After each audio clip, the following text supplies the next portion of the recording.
Hi, welcome to Peaceful Slumbers. Tonight we're going to be reading The Poppies.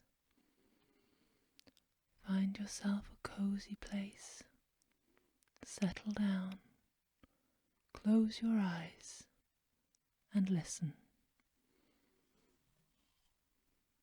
The Poppies. A long distance from here, in a far eastern country, there once lived a very rich king. All kings are not rich, you know, but this one was, and his jewels were the most beautiful ever seen. But this king dearly loved all the good things of this world, and gave feasts and dances that lasted for days without anyone sleeping. Of course he could not lead such a life as that, and have good health, and at last there came a time when the king could not sleep. At last he offered a reward for anyone who could put him to sleep, no matter how it was accomplished. He said to one who could do this, he would give half his kingdom. The poor king was the subject for many experiments, and when he had given up hope of ever sleeping again, there came a strange-looking man to the castle. He wore a turban and a long flowing robe of white, and wore around his neck many chains and strings of queer-looking beads. "I can make the king sleep," he said, "but I must be allowed to have the grounds of the castle to myself, and the king must obey me in every way." The king was ready to do anything, and so the strange-looking man began his work. But before he could do anything for the king, he insisted upon having half the kingdom given into his hands, and when this was done, he set to work. No one was allowed to be near him, and the king was left alone in the castle with him. One morning, not long after, the king saw what looked to be a sea of green all around the castle, but it was really a bed of green leaves, and soon there appeared white flowers among the leaves, and then the strange man told the king to walk among them. Soon the king felt a drowsy feeling stealing over him, and he sat down in the midst of the sea of green, and in a few minutes he was sound asleep. Then the strange man began to repeat something in a sing-song tone, and wave his hands over the sleeping king. He walked among the leaves and the flowers, repeating his queer rhyme, and the leaves and the flowers grew taller and taller until the king could not be seen, and the man moved away chanting, "Poppy, poppy, flower of sleep, your drowsy spell around him keep, for I can all his kingdom take, if you do not let him wake." The poppies grew until they reached the top of the castle, and everyone who went near to look for the king fell under the spell of their strange power, until the people around gave it up and the strange man became king. He built a new castle, and the old one was forgotten.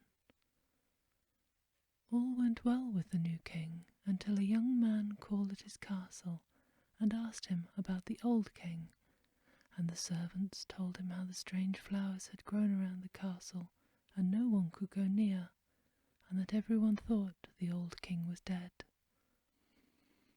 The new king, when he heard that the stranger was asking for the old king, had him driven from the castle. "Tell your master," said the stranger to the servants, "that he will hear from me again." The stranger went into the woods, where there lived an old witch, and at midnight they came out and went to the castle among the strange flowers.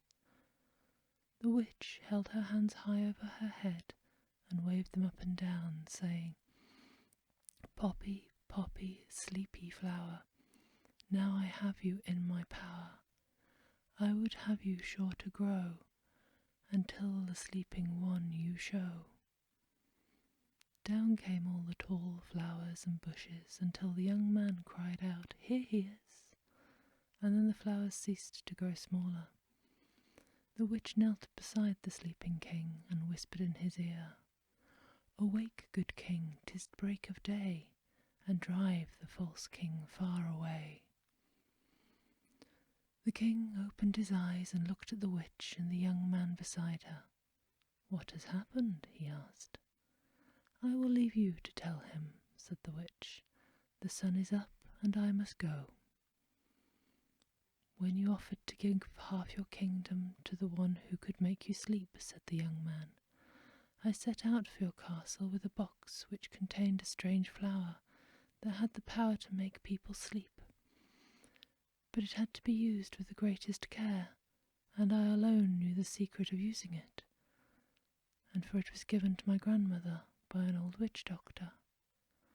Before I could reach you, I was overtaken by a band of robbers and the box stolen. They made me tell what I intended doing with the flower on pain of death, but I did not tell the whole secret. Then they put me in a cave and rolled a stone in front of it, too heavy for me to move, and left. I was almost dead from starvation when I was found by some peasants who nursed me until I was well enough to travel, when I hurried here, only to find that one of the band of robbers had taken your whole kingdom after putting you to sleep with the charmed flower. He drove me from the castle when he heard that I was asking for you, and if it had not been for the witch who lived in the woods, I should not have been able to awaken you. She knew the secret, as she is the daughter of the witch who gave the flower to my grandmother." When the king heard the strange story, he hurried with the young man to the castle where the robber king lived. He was asleep when they arrived, and the servants, who did not like their new master, ran out to meet the old king. When they heard what had happened, they went back to the castle and bound the robber while he slept. And when he awoke, he was so frightened that he promised to tell where the rest of the band could be found if they could spare his life.